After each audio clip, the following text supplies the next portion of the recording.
Good afternoon and happy Tuesday. My name is Tepo Kapane and I'm part of the Black Bullion team and family.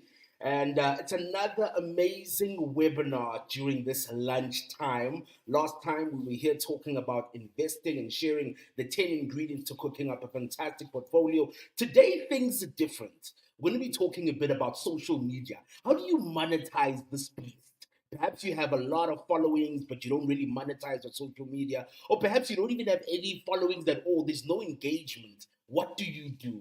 So we've got two amazing guests who will give us all the tips and tricks for you to get the follows and the money.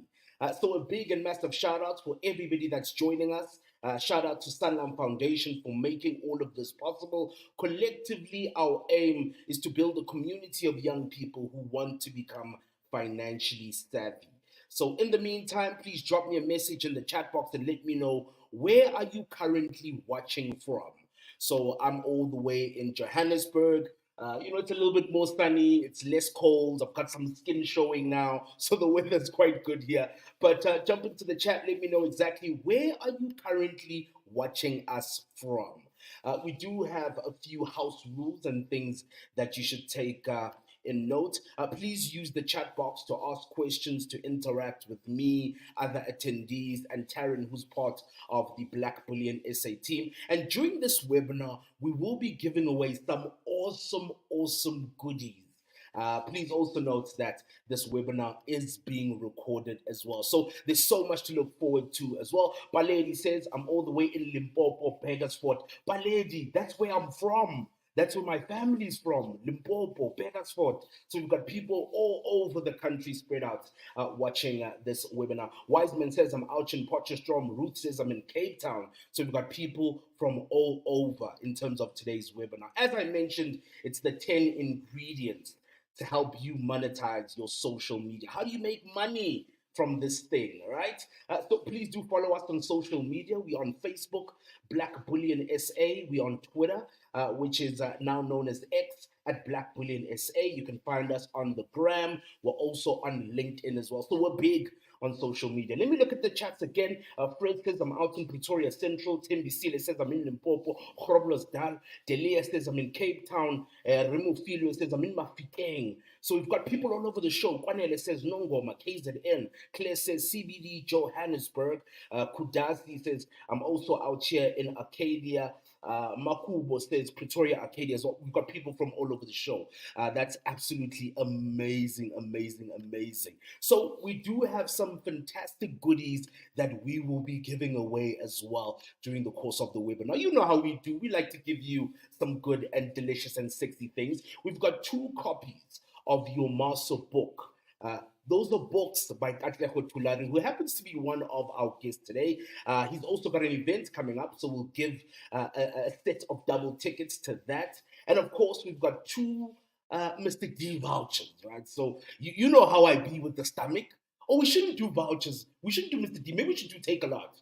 We will do Take a Lot instead. So we've got 2 vouchers for Take a Lot. We've got events, tickets to Katleho's speaking event, and of course 2 of his books as well that we will be giving away. How do you win? What do you need to do in order to potentially win some of these, right? So we will give books, 2 books away to those who are most engaged in the chat box. So those that are engaged, they're asking questions, they're commenting. We'll give 1 set of double tickets to somebody that follows us on social media. And of course, we'll give away those Take a Lot of vouchers. We've got 2, each of them worth $200 to the people who ask the best questions, and of course they're also able to comment as well. So best comment, best question, will give away some of those goodies. So there are things that we will be giving away as part of today's webinar. So what is on the menu? What will we be covering in the next hour? So I'll be introducing our social media mavericks, those who know more than me. I'm just the beautiful face. I'm the pretty face here to present, but I've got the experts that will tell us everything we need to know in terms of monetizing our social media. We'll be touching on the 10 ingredients to help you monetize your social media. We'll engage with our 2 guests, our mavericks. We'll be giving away some of those goodies at the end of the webinar. now, and then we will let you guys go so you can go and create content and, of course, make a little bit of that moolah. So, who are our guests? Who are the mavericks? Who are the people that know way more about social media than me? First and foremost, we've got Katlego Tulare, who's a very successful conceptual copywriter. He's a content creator, an MC, a keynote speaker, and of course, the author of your master book. Of course, we've got him. And then, of course, we've got the beautiful and amazing Karen Williams, a social media wizard, an entrepreneur, and the founder of the Throne Agency, a leading digital publication, as well as a boutique influencer marketing agency. So these are the people that have got it all. They know everything. Katlego, how you doing? You good? Hey, I'm super. I'm super. Thank you for having me, man. Lovely, lovely, lovely. Karen, I know you're also there. How you doing? I am awesome. Thank you. I'm just excited to be here today. Thank you for the invite. Lovely. So we've got the experts. They know everything that needs to be known in terms of social media. And of course, they'll be sharing all of their insights and tips and so forth. And I think a great place to start for us to get to better know our guests is, and it's a question that I'm going to ask both of them. If you had to compare your social media profile to a type of cuisine or a dish, what would it be and why? Karen, I'll start with you. In terms of your social media profile, what dish or cuisine could you compare it to? I mean, that's a good question. I think with my social media approach, it's always been um, wanting to create or showcase someone that's nuanced. I think I'm very nuanced. There's many layers to me. I'm an entrepreneur, I'm a single mom, I'm a creative, I'm ambitious, I'm a black woman, I'm a traditional healer now. So because of how nuanced I am, I really think that I'm a meal that is filled with fusion. I think I'm like sushi or buffet or something that just Mm. incorporates so many different things because even as a culture, as South Africans, we're so diverse. And I think that's what, I really encompass. So yeah, just something that incorporates a bit of everything. Nuanced and unique and different. I got you. Katlego, in terms of your social media profile, I mean, what cuisine, what dish would you say best describes your social media profile? I think my social media would be if Mohodu was sold at Woolworths, that would be my social media, right? Because it's so ghetto, but at the same time it's so premium, right? So it's got that vibe where you feel like when you're walking through the aisles, you must speak quietly because there's no David orders on these aisles. This is good vibes, but at the same time it's so authentic and so uniquely South African. So I think it's Mohodu from Woolworths, definitely my social media. I absolutely love that. I'm going to actually throw that question out to some of our attendees. In terms of your guys' social media, those that are joining us, what meal or what cuisine best describes it? I'll say mine is probably a quarter, you know? It looks really, really good. It's tasty, but you can't have it all the time. So, me, I'm there and I'm not there. I'm there and I'm not there. That's my type of problem. So mine would be a quarter, but keen to see what some of the people that are joining us on the webinar, what meal best describes theirs. Keen to hear from them. So much to look forward to in terms of today's webinar and some of the things that we will be covering. Of course, it's all about social media. How do you monetize this thing? And we're going to get into the first ingredient, which I think is probably the most important. Ingredient one of one, be original. So it's all about authenticity, right? That's your secret sauce. So, to be real, to be you. And I think this will always help you to stand out, to build a loyal and engaged following. To just embrace who you are and to embrace your personality and let it shine. I think, Katlako and Karen, one of the things that a lot of people struggle with is they don't think they are enough. And so they want to portray being somebody else, or they want to copy elements of somebody else. So I think for me, the most important ingredient is that ability to be original, to be authentic.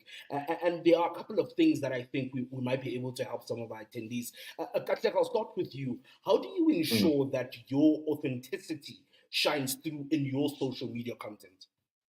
Right. So I just make sure, like, and I think this is a very important ingredient, right? Because for you to stand out and for you to be sustainable, you have to be original. Because if you are copying a couple of the other things that other people are doing, you might not be able to do it for 6 months, 12 months, 3 years, 5 years, right? But if you're really doing it from like showcasing your own personality. I mean, you can never run out of your personality. You know what I'm saying? That's something that is able to sustain you. And I think once your audience really connects with you on that personal and authentic level, they'll always support that. So I think, just making sure that you're always you.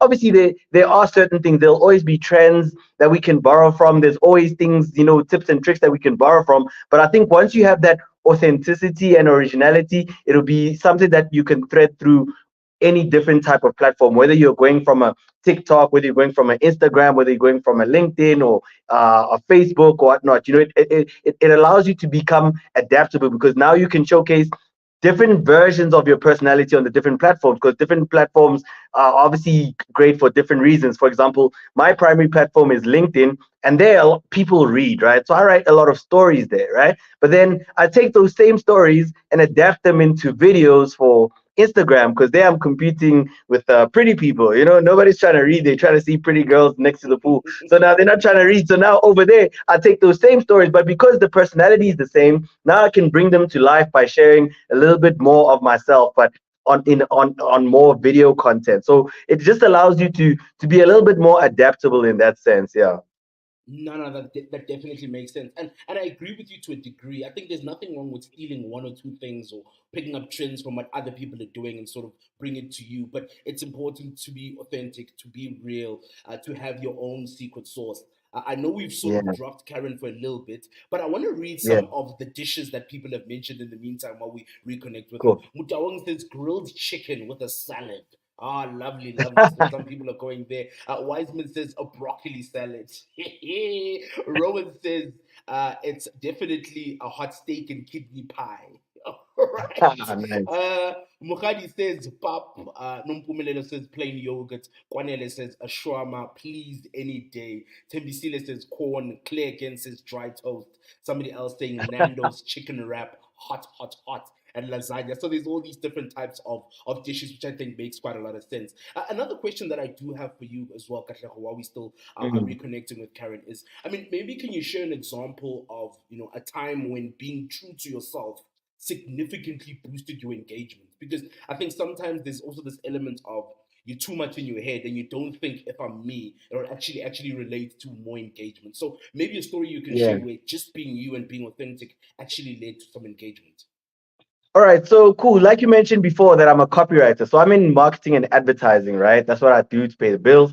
So in that space, there's a lot of tips and tricks that people share. So on a platform like LinkedIn, which is my primary platform, everybody goes there, especially in marketing. They'll go on there and give you 5 tips to do this, 6 tips to do this, do brand analysis and all of that. And actually, I started out doing the same thing, and I realized that nobody cared because it sounded like everything else that you see on LinkedIn. And then I decided, look, actually, I work with brands, and because I write about these brands, how about I write stories that are almost uniquely South African, that people can relate to, whether you're from Kokasi, whether you're from the suburbs, whether you're from the rurals, you can relate to, because we all consume the same thing. So my interaction, for example, with the old gold tamati sauce glass bottle, we all know, like my household, maybe I put water to get that last bit out. At your house, you put it upside down, and another person's house, they do other things. But the same, that we consume the same product. So what I started doing is relating those kind of stories of like, hey, you know what? How do you guys at your house? How do you get that last bit of tomato sauce out? Just starting to add a little bit of humor and quirkiness, which is my personality, to those same type of stories. So instead of now saying 5 reasons why All Gold is a great brand, now I'm talking about things that me and you can relate to. So you don't have to have a PhD. You don't even have to be in marketing. You could be a CEO, you could be a cashier, you could be whoever, but you can relate because we consume the same thing. So me adding that little bit of personality allowed me to actually stand out, and allowed people to actually really connect on a more personal level. Because now I don't sound like this guru who knows everything about advertising. I actually sound like a best friend that you could talk to about, what you guys did at grandma's house during school holidays, your cousins, Mm. all those kind of things, because we kind of link it to the brands that we consume every day. And I think that's actually what allowed me to really cut through and resonate with people. Yeah. It's such an interesting one. It actually links to a comment and a question, which I think we'll deal with later, but I want to pose it to you so you can start thinking about it. Authenticity is Mm, key, but being real doesn't necessarily mean people will like your content. What then is required to accompany your authenticity on social media? I think we'll deal with it later, but what I will say is you're not going to be for everyone. Like yep. you, your personality, your content, you're not going to be for everyone, and that's okay. Not everybody has to love you. There's so many content creators that I see on social media that I don't personally like. I don't like their energy. I don't like what they talk about. But that's not for me. You know what I mean? But it's something that we'll Yeah. definitely touch on later on. Takako, there's something else that you already started to allude to. And I think that Mm, is around ingredient number two, which is finding your niche and finding your yes. people. So, discovering your unique flavor, which I think links to your personality as well, which touches on, Yeah. what are you interested in? What are you passionate about?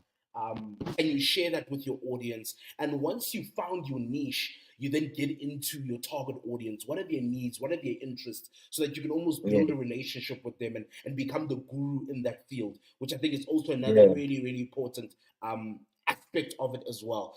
So, from your Yeah. point of view, I mean, what process should the people watching this webinar consider when trying to discover their niche and their unique flavor?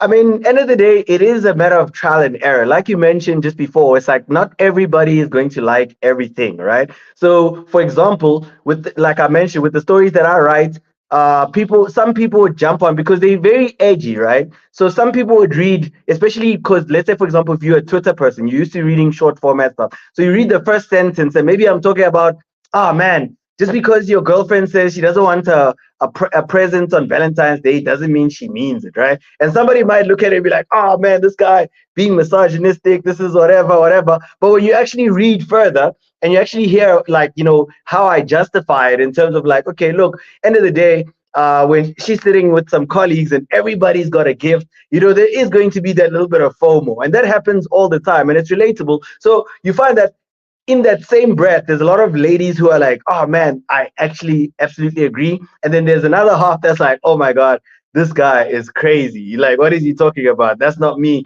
I don't celebrate Valentine's Day. I don't care about, so you won't please everybody. But I think once you've found a group of people that enjoy your flavor of stuff. I mean, like you mentioned, like in the example, like if it was a meal, not everybody's going to love the muhodu from Mulwets. You understand? So you have to find your people who are going to enjoy that and cater for those people and also be comfortable with the fact that not everybody, you're not going to be everybody's cup of tea. But one thing you have to be mindful of is obviously because it's on social media, it is a numbers game, So if you have like just 5 people that like your stuff versus 50,000 that hate it, you might want to re-strategize a little bit because 5 people might not be enough for you to sustain a business or and an income of it. But maybe if maybe you've got 1,000 people versus somebody who's got 20,000 followers, for example, but you're actually able to that 1,000 people that you're speaking to really connect with what you're talking about, the subject matter,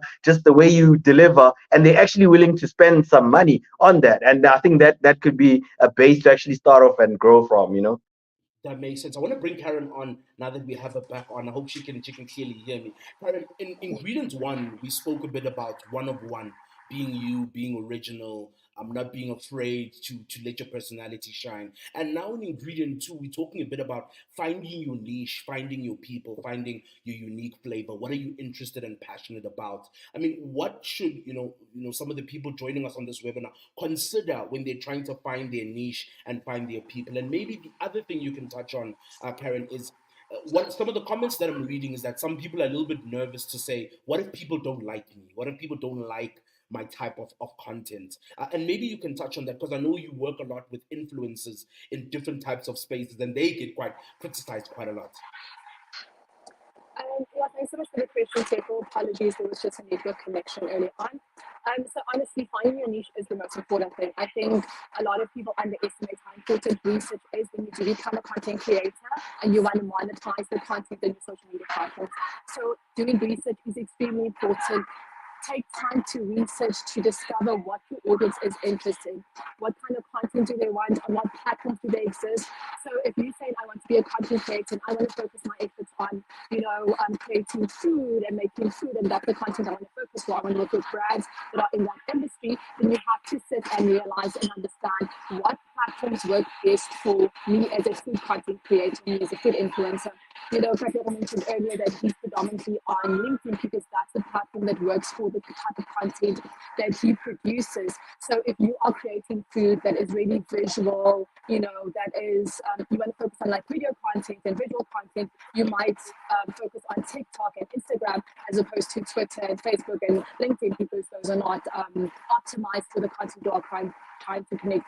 So, I mean, the content you're trying to create. So, finding your niche is very important. I think doing research, understand what kind of content your audience is interested in which platforms they, and also, don't be afraid to do A/B testing. I think A/B testing is so important because you're able to test what kind of content your audience is going to engage with.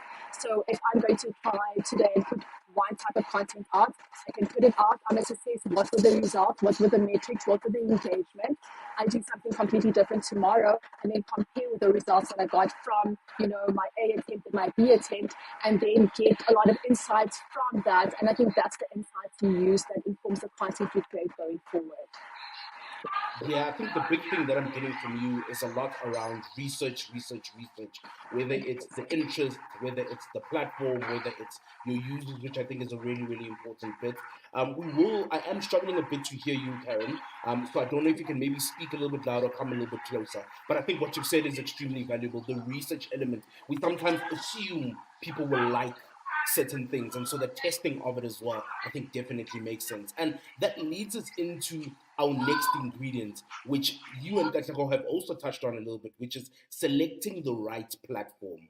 And I think one of the interesting things is that Katlego, his blow up was on LinkedIn, and LinkedIn is so dry and boring and still, but somehow he was able to cut through that. So it's going to be an interesting one to hear what his take. But I think selecting the right social media platform depends heavily on your content, as Karen had mentioned, on your interest, on whether your target audience is on that platform at all, and a little bit of some testing might be necessary, or perhaps you could even use multiple platforms as well. And I think our guests and our experts will touch on that in terms of what we should do. And I'll pose this to both of them. Katlego, I mean, in terms of a platform, did you stumble upon LinkedIn? Why did you think LinkedIn would be the right platform for what you were trying to achieve? Right. So yeah, so I mean, target audience is super important, right? Like we mentioned in ingredient two. So I knew that the type of people that I wanted to speak to are more likely to accept my friend request on LinkedIn because it's a business networking platform. For example, if I want to get a hold of the CEO of Coca-Cola, if I try to add him on Facebook, that's where he posts his children, his family, all of that. He's more likely to be like, who's this guy, right? But on LinkedIn, he sees, okay, this guy's a copywriter, this guy does whatever. He's more likely to accept it because now there we have like more of like a professional connection. It's not where he's posting, it was my son's birthday last week and then he was jumping in the pool and XYZ. Like, so for a Facebook and a Instagram, it wouldn't have worked for me at the time because it was like, it's a very those platforms are very personal for the type of people that I wanted to get to. So I chose LinkedIn because I knew that that's where I could connect with them on a more professional level, and of course, then just build it up from there. Because then I knew like if I try and attack them from a private level, it's gonna be a lot harder to get a hold of the same people. So for me, it was like a no-brainer to be like, okay, let me try LinkedIn because of course also on LinkedIn, like Karen mentioned, like knowing what your platform like, I guess rewards, right? So I knew that on LinkedIn, a lot of people, post articles and a lot of these career moves and that kind of stuff. So I thought this is a great place to talk about these kind of things in a platform where it's. So I'm talking things that are a little bit light-hearted on a very professional platform. But because I'm a professional writer, I was like, I'm gonna write on this professional platform because I'm professional. You know what I'm saying? In the way, in my approach and in the way I packaged it, I made sure that even the aesthetic and just the way it looks like, listen, this is professional. This is not just a dude doing this from a two-room house in Soshanguve. You know what I mean? You don't have to know that when you see it online type of thing. And that's how I selected my platform. Yeah. That makes sense. I mean, Karen, you work with a lot of these different influencers, and maybe you can guide us, those who are new to social media, what platform is appropriate for what? Because sometimes you'll see people on Instagram putting a long love letter, and it doesn't seem to be appropriate because Instagram isn't necessarily for that. So maybe you can tell us, what is Instagram appropriate for? What should you be doing there? What should you be doing on Twitter? What should you potentially be doing on Facebook, on TikTok? And maybe we can just touch on that for us. Absolutely, Sepo. I think that, as you've said, different platforms are good for different purposes. There was a time when Twitter was the most dominant platform, like years ago, and now it's not as great for content creators because it has become a place that is toxic and that is a little bit negative. But it is still a great place to drive conversation. So if your aim is to drive conversation, engage with your audience, and drive a conversation, then Twitter is absolutely great for that. As Katia was saying, for LinkedIn, if you want to connect with professional people, entrepreneurs, business people, corporate people that you might not ordinarily have access to, it's hard to connect with them on Facebook, on Instagram, but it's much easier to build that network on LinkedIn. And there's a platform that you are posting professional content, not anything that's personal. Instagram is a platform that is very visual. It's extremely visual, it's sexy, if you will. So I think that is a platform that's very aesthetically driven. So you have to post content on there that is extremely aesthetic, that is really, just I think visually appealing, and that really it's just about drive things. It's about lifestyle. It's about aspiration. People don't want serious conversations on Instagram. People don't want, anything that feels too serious or that feels too uptight. It's very lifestyle driven. So that's the content you should be posting on a platform like that. And it's very curated. And that was all kind of driven or led to the rise of TikTok because a lot of people don't want content that's over curated. So TikTok feels like you can be yourself. It is more authentic. You don't have to have content that's overly curated. You can take your phone, you can be wherever you are and create content that is fun, that's engaging, that's light-hearted, and you're able to get a lot of engagement there. So I think choosing the right platform, again, just depends on who you are, the type of content that you are trying to create, and then obviously the type of people that you are trying to speak to. And then also, what resources do you have? Do you have the ability to create, a high level of content, or do you want to create content that doesn't require as much effort, but is still going to get a great deal of engagement from the community you're trying to connect with? Yeah, I think you've definitely guided us on that. It's driving conversation, driving topics, LinkedIn, connecting with professional people on that type of level, Instagram, visually appealing. It's about the lifestyle, it's aspiration. And then TikTok is more for humor and short pieces. So I think you've definitely given us a good overview because sometimes we see that mistake where somebody's taking TikTok appropriate content and trying to have it on LinkedIn. And it sort of is a little bit of a mismatch. But if you know your niche and who you are and what you're trying to achieve, then it makes sense on specific types of platforms, which I think definitely makes sense. So getting into ingredient number 4 as the time is starting to move super quickly. It's all about building your brand. And this is another one that we all find to be super difficult. Your brand is obviously your identity on social media. It's what sets you apart from the competition and basically just tells your audience who you are and what you stand for. And essentially it's how you serve your signature dish. It's that thing that makes you very unique. But the thing that I struggle with when it comes to your building your brand, what are the brand elements? What are the things that I should be doing? Is it the way that I dress? Is it the way that I speak? That's for me the thing that I seem to struggle with when it comes to building a brand.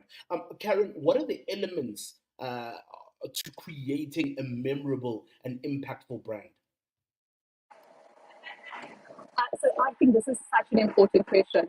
I think a lot of people overlook that when you become a content creator, that really you are creating a personal brand. It's not just about posting content. You have to sit back and define what is your brand tone firstly. So when I, as Karen, come on social media, am I speaking informally? Am I speaking formally? What is my diction? Do I swear? Do I not swear? Do I speak about certain topics? Do I touch political topics or do I not? So your brand tone is very important. I know that when I speak professionally, when I speak as an happen here. There's certain language that I'm consistently using, and I'm consistent in that so that when I come tomorrow, people always recognize that this is Karen. She speaks this way. She dresses a certain way.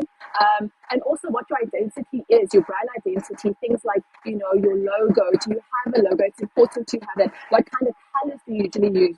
I love Katero, the comment he made earlier on today. He says, when you see me or my work, you see yellow. He understands what his brand is. The color yellow then becomes synonymous with him. So I think defining those things, defining what your aesthetic is again when you're posting photographs, what does that usually look like? It needs to be consistent. So your brand tone, your brand identity, what colors are you using? What kind of words are you using? What the tone is and how consistent you are in using that language is very, very important. An example that I like very much now is Nara Smith, who's a content creator that is very popular for creating food from scratch. Right? She's a culinary influencer. She's a content creator, but the thing that kind of sets her apart from people is that she will create toothpaste from scratch, or she will create lotion from scratch, and a part of her identity is that she'll do this.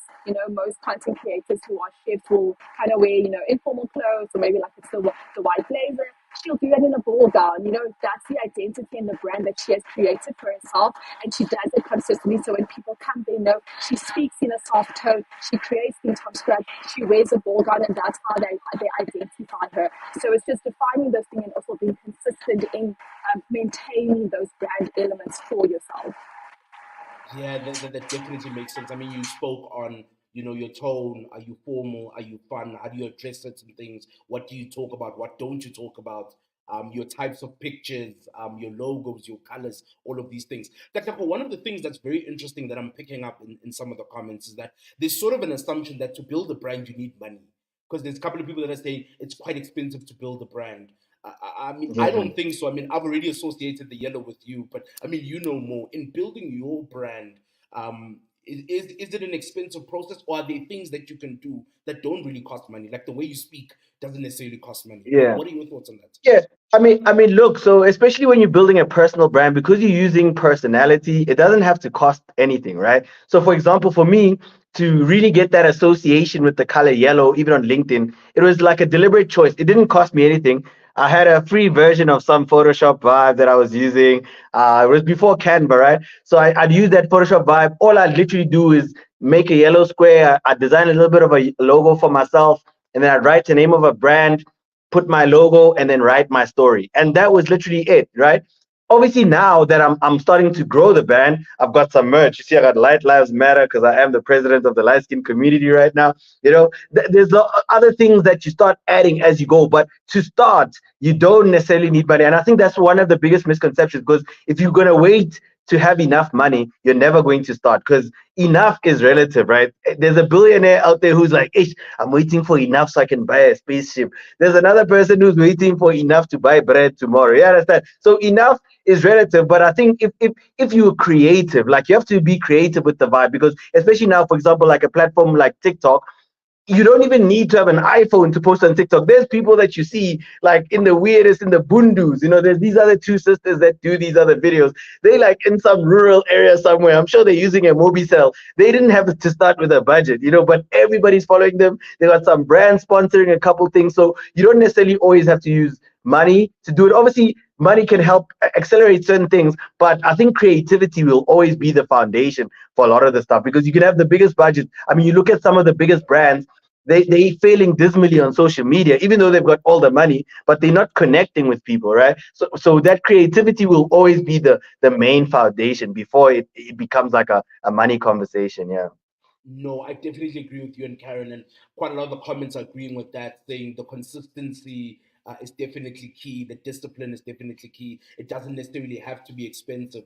And I think what both of you have said actually links into ingredient five, which is about creating engaging content. And I think it's essential if you want to really monetize your social media.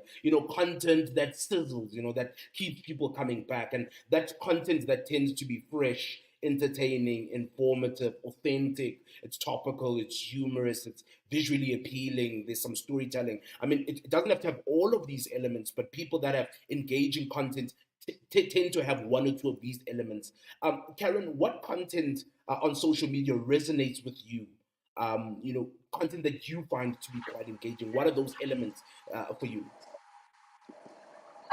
Sepa, honestly, I think what people are looking for is just something to take away from your content. So if I'm following you, I need to take something away from it. Whether it's, the ability to laugh for a few minutes, it's escapist, I forgot my issues for, that time frame, or it's educational. I know that if I follow Sepa on social media, he's always dropping amazing nuggets about, monetizing social media or finances or different things that can assist in my career.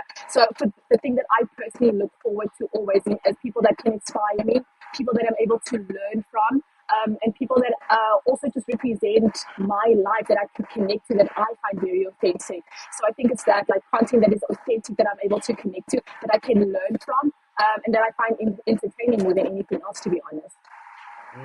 So that's like Karen mentioning, content that you can take something away from, whether it's just having a laugh or learning something or something relatable or aspirational. Is that type of content that resonates with you as well? I mean, what are some of the Yeah, elements that you find quite appealing?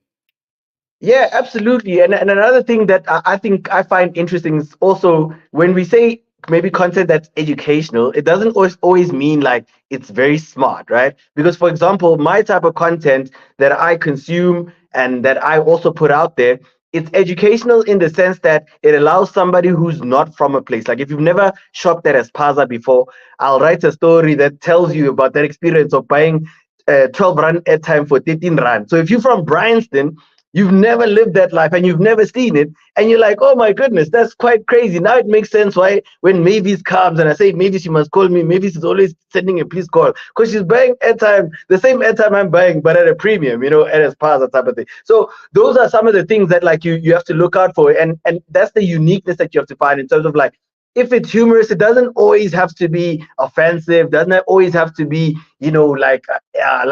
shocking or whatever. Like you just need to find like your unique lane in a way in terms of like how you create content that will stick out to somebody. Like you must remember, I'm scrolling past so many things. I'm scrolling past rumors about my cousin at some family function. I'm scrolling past all sorts of things, and then your content pops up. What is it that you put out there that's going to make me say, it's like, let me just check what's happening here. It could be maybe a bit of the caption, it could be something, and you never know. For example, sometimes I'll post a video, but it's the caption that catches people. So I grew up in Benoni. I remember my recent video that I posted about how everybody from Benoni has an ex-girlfriend from Crystal Park, right?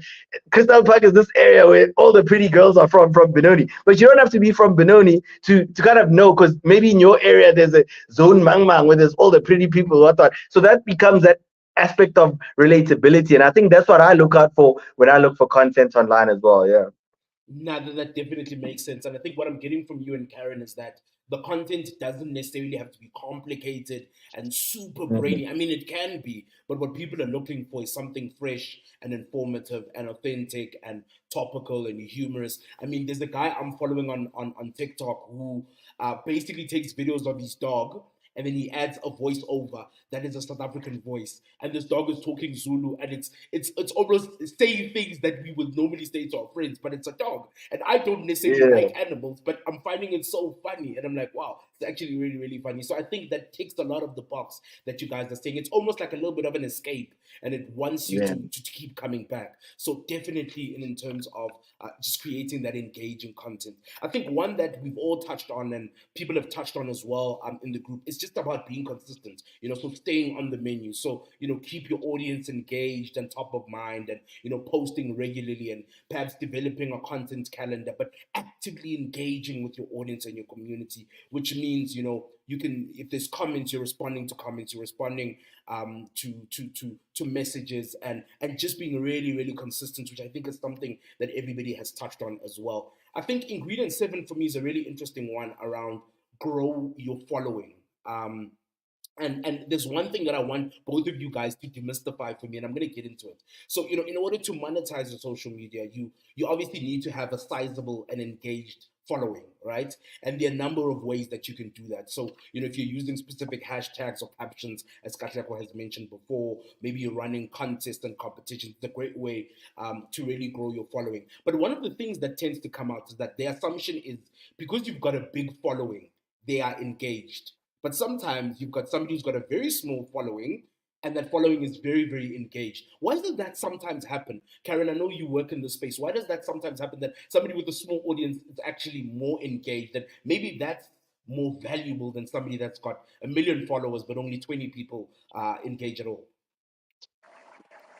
Yeah, 100% Sepo. I think there's just trends have moved in social media. I think it was trendy back in the past that you could have, a great deal of followers, and followers was the only thing that mattered. That isn't the case anymore. People want community. People don't want to feel like they're just your fans and they're engaging with you, but that's you not engaging back with them. People want to have a conversation with you. People want to engage with you. People want to see those comments, like you're saying, they are very, very important.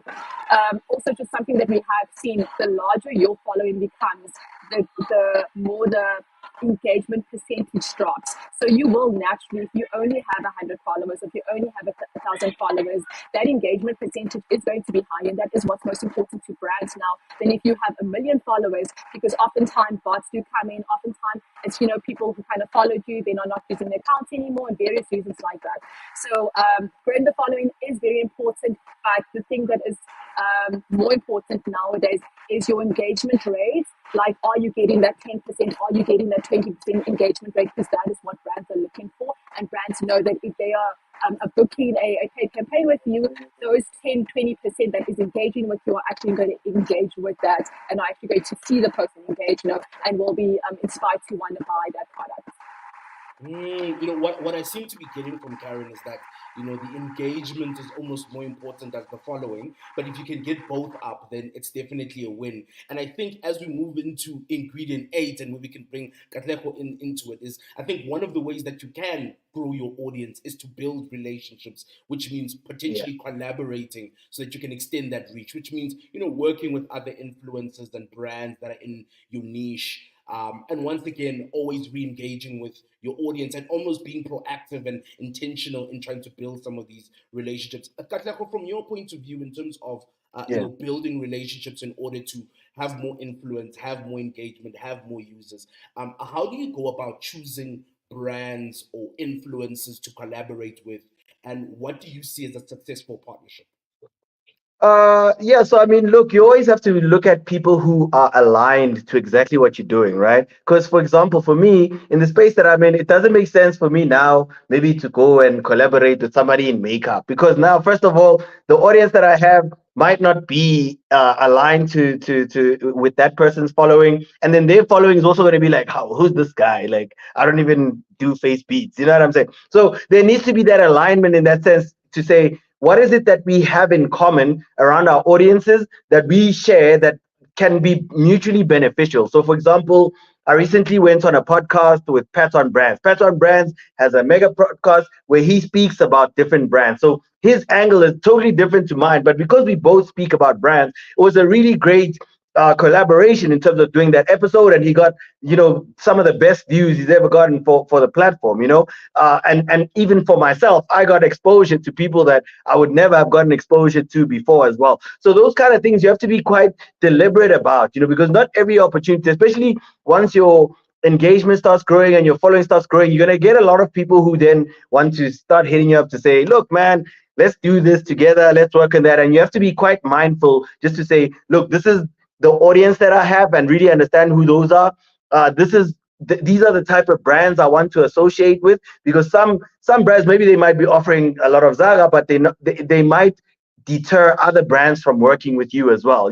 So you have to be quite selective in that sense, just to kind of work it out, just to say, look, if this is the kind of vibe that I'm going for, this is what I'm going to do, and stick to it, even though sometimes it might be tough, because now you're getting a check nyana offer this side, but it doesn't align with your vision, and you might get a nice check for now, but tomorrow you might lose all the other partnerships that you have, type of thing. So you rather just be quite mindful and quite deliberate in the way you do it. And also, don't ever, I know Ahmed Tili, he usually says, you shouldn't you mustn't be get too high on your own supply, or drink your own Kool-Aid, in the sense that, like, now once you get to a point where your following is high and you're really doing the most, also don't overlook partnerships with people that are also on the come up, because like you guys had mentioned, sometimes somebody has a lot less followers but a lot quite a lot more engagement in on their platform. So it might also be beneficial. So in the long run. So you really need to be quite strategic in your approach when you're building your relationships. Yeah. That definitely makes sense in terms of being strategic, being creative, thinking about people that align to some of the things that you want to achieve, but they not necessarily be in the same spaces as you.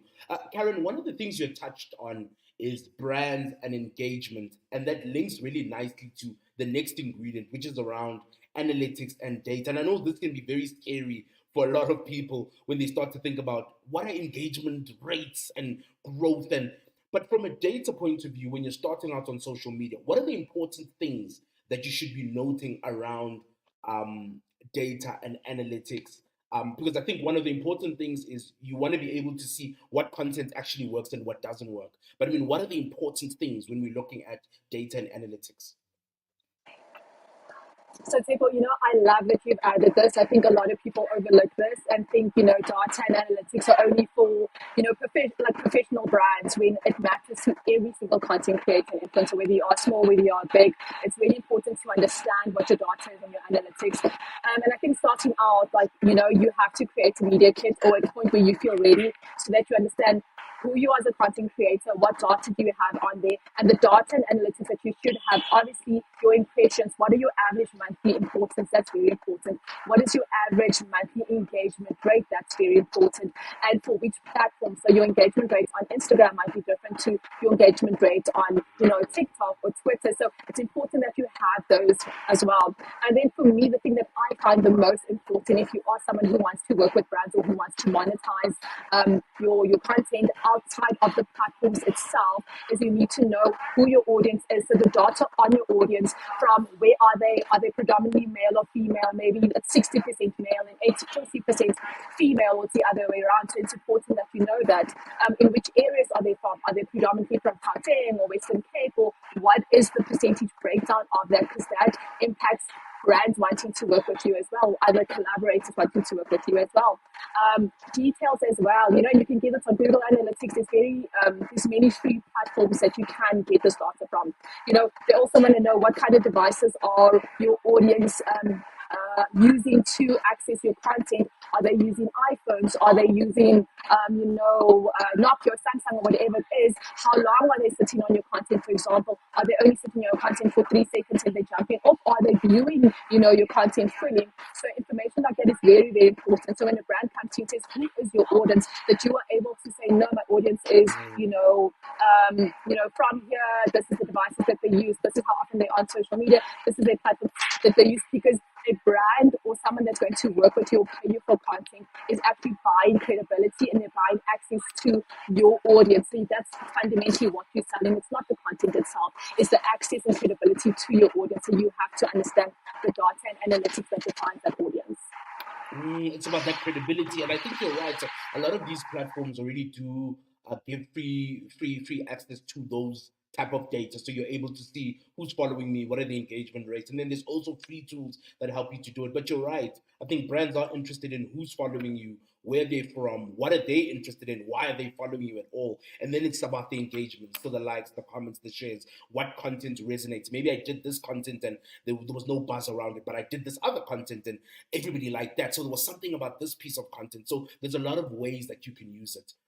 In terms of ingredient 10, monetize your audience and influence, it links a lot to a question that keeps coming up, right? And Mhm. it's, you've done all of these things that you guys have mentioned. You've built your brand, you've been consistent, you know who you are, you found your niche, you found your people, you've started to collaborate with people. But when we say monetize, what do we actually mean? Is this a brand coming to sponsor something? Is it subscriptions? Is it, what does it actually mean? Katlego, in your world, when we talk about monetizing your social media, how have you Yeah. done it and what does that actually mean to you?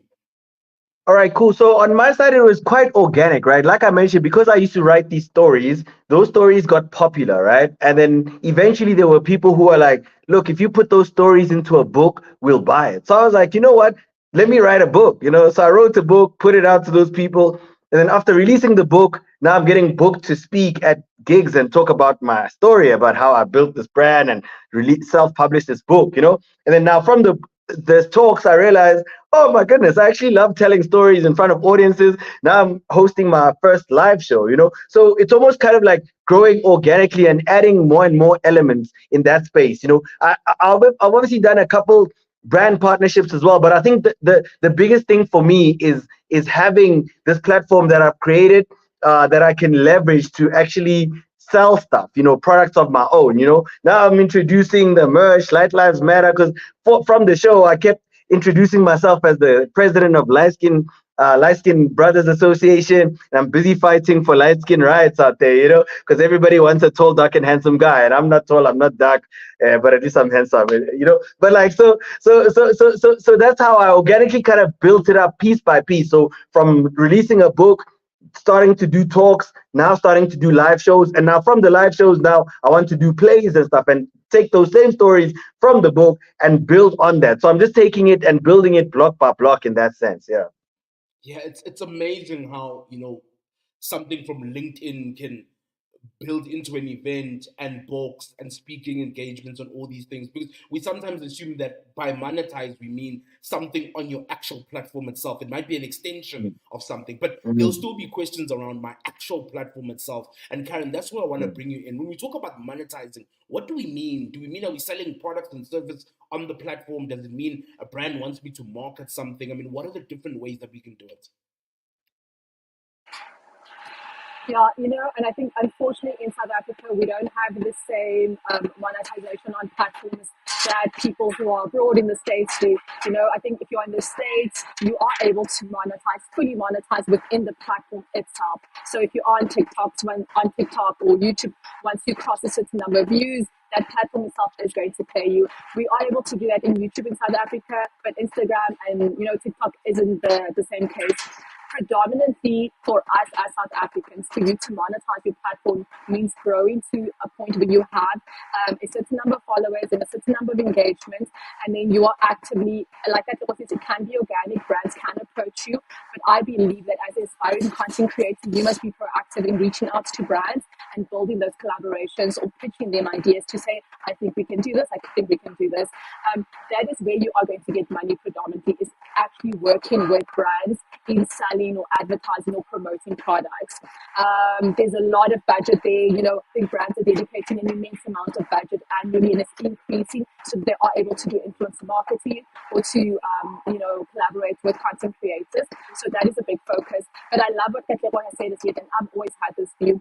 Over and above that as well, you need to be looking at different revenue streams and building different elements around how you can monetize the community. Once you have a community, you can start master classes, you can start, creating merch, you can start a product line, you can sell them experiences and knowledge and actual products, but you have to be very strategic about it. So there are various ways that you can monetize your audience, but I believe it's almost, three tiered, where you start with the first layer, and then you move on to trying to work with brands and collaborating with them, and then actually elements where you are selling them product or experiences as well. Yeah, that definitely makes sense. And I think it's also about what naturally makes sense. So if I'm an influencer that likes to cook and share recipes, and then one day you start thinking about, should I have my own types of spices that are branded, or should I have my own pans or my own pots and stuff like that. So I think it's also about naturally thinking about what makes sense, and naturally flow. So it's not just the platform itself, but there's spin-offs, as Katlego has been able to do it as well. So there's a number of questions that keep coming up, and I want to spend as much time as we can tackling some of that. And there's an interesting question from Ramufilwe that says this: in this age where people are unemployed and getting employment can be so incredibly difficult, how does one push content in something they're interested in without ruffling feathers? And they give this example: content that might be around injustices, but these views could rub people or companies in the wrong way. Katlego, what are your thoughts on this one? Yeah, so I think it like if something comes from a genuine place, so I also don't want to give like irresponsible advice.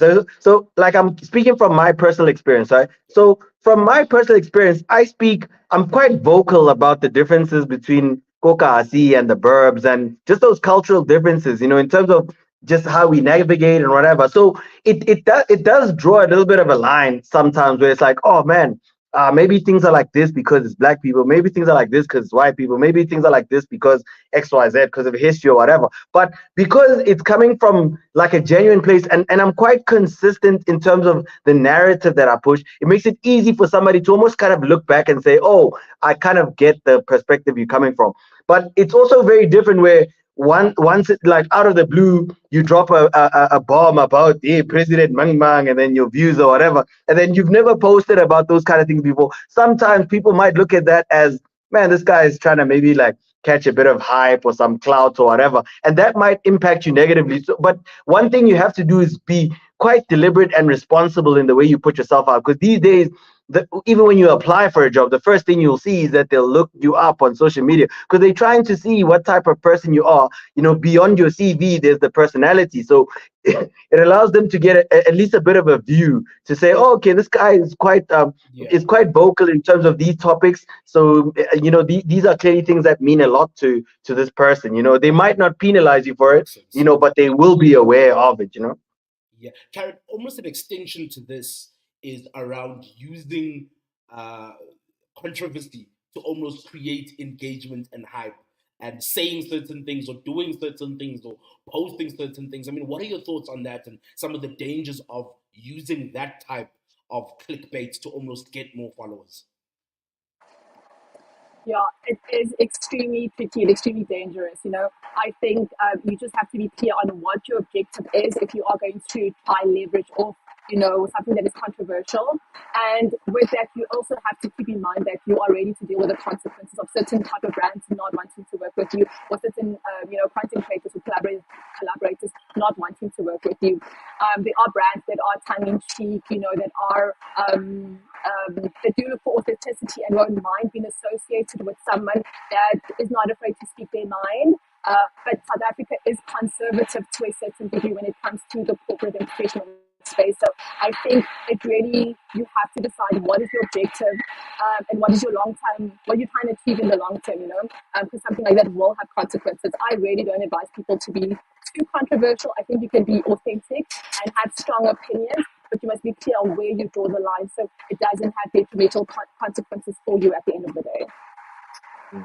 Yeah, that definitely makes sense, and I definitely agree with you. One question that we have here from Mutong is with regards to ingredient two, and ingredient two was around finding your niche and finding your people. And the question is, do you find your niche first and then you find your people, or do you take the people you currently have and build a niche around that? Which I think is quite an interesting one. Karen, what tends to make more sense is, do you find the niche and then find your audience, or do you use the audience you already have, whether it's that 50 or 200, then build out from that?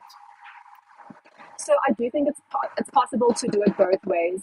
But what I would advise is you defining your niche, because when you define your niche, you actually creating a strategy that this is where I am currently. This is the place I want to get to, whether it is followers or you in your content career, and these are the steps that I want to take to get. So once you're able to define your niche, again, it's going back to be able to research that people who resonate with a certain type of content within this category.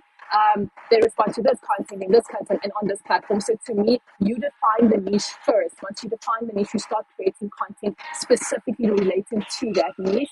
You grow the community that is interested in your content within that niche, and then you monetize from there. I see what you mean.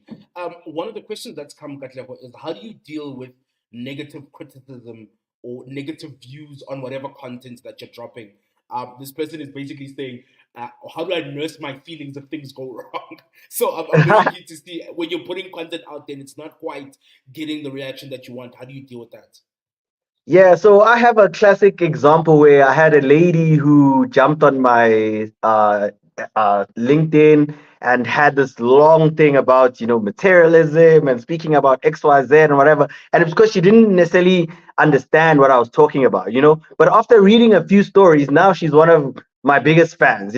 So I think a lot of the times you can't marry your content. You like, because you're putting it out there. Obviously, you're putting it on a public platform. Not everybody's going to like it. So you almost have to develop a little bit of thick skin to know, like, there's going to be people who are going to trash that one thing that you really believe in.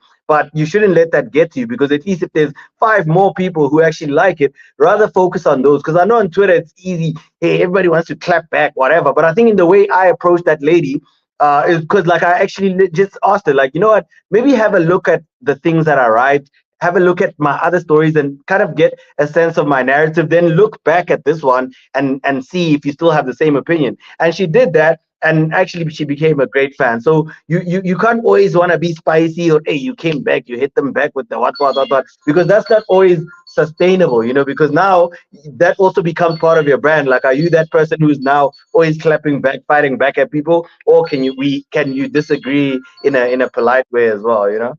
Makes sense. I know we're just over time, but Karen, there is one question that keeps coming up. Seco started it, but other people are asking about it as well. And Delia asked about it. Is I've got a small reach, but I want to speak to brands. What do I do? Because I think sometimes the assumption is you should immediately engage with brands instead of just building out your audience. But those that do have a small following, they're small creators, and they want to reach brands, how can they do that? Thank you for the question, Seppo. And I think what we have to consider is that we don't only have big brands in this country. There's a variety of brands. There are small brands, there are medium-sized brands, and they are all looking for opportunities to work with content creators and influencers as well. So if you feel like yes, your following is still small and it's not at the stage where you want it, but you do have a community and you do have a good engagement rate, definitely reach out. Katia, going back to LinkedIn and saying that you're able to connect with certain brand managers. Go on LinkedIn, identify the brands that you want to work with, even if they are smaller brands starting out. Connect with the brand managers on LinkedIn, the marketing managers, the influencer managers on there. Ask, just send them a message. Say, I'm so and so. I'm really keen on sending you a proposal. That we can work together. A lot of people are so receptive to that. Even when you are starting out and smaller brands might not have the budget to pay you, show them, that I am able to work with you and I am able to get good results. So propose that we can do a trade exchange. So once they're able to do a trade exchange, they're able to see the results. The second and third time you work with them, they're able to avail budget. So I don't think you should ever be deterred by the fact that you have a small following. As long as your community is engaging, and you do have a good platform, there's definitely brands that are willing to work with you. But don't sit your hands, don't fold your hands and wait for brands to approach you. Be proactive in engaging with them and reaching out and sending proposals to them. That's absolutely amazing.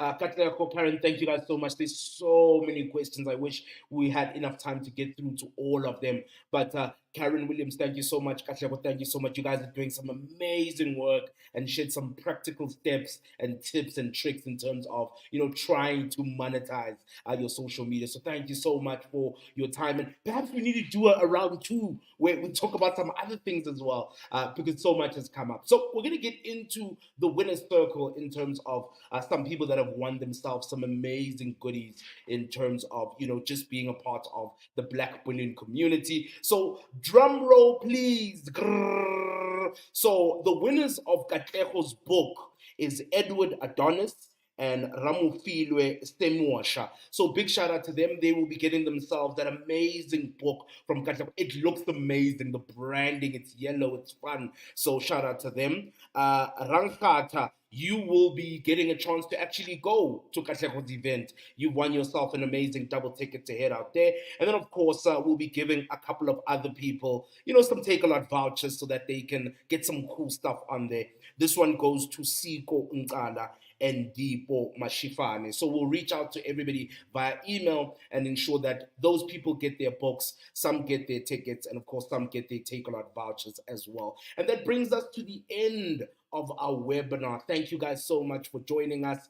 Go and trend and be amazing. A massive and a big shout out to our social media mavericks, Karen and Katlego, and of course, Sanam Foundation for making this possible. We will upload the webinar recording on our YouTube channel and of course on social media. Do remember to follow us.